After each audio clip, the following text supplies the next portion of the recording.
যারা স্টিলিং করা হয়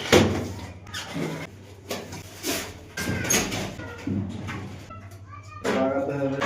শীতের সময় গিজার স্টিলিং বেশি হবে বন্ধুরা, দেখে আপনাদেরও গিজার লাগাতে হবে। নাই তো সব লাগিয়ে দেবে।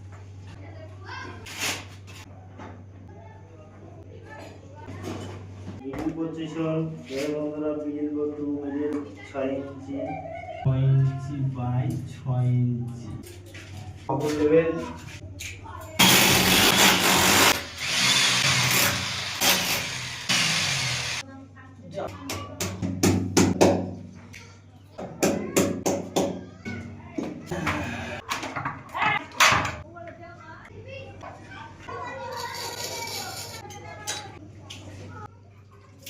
একটা লিঙ্ক কেমন লাগলো কমেন্টে জানাবেন, লাইক করবেন, শেয়ার করবেন।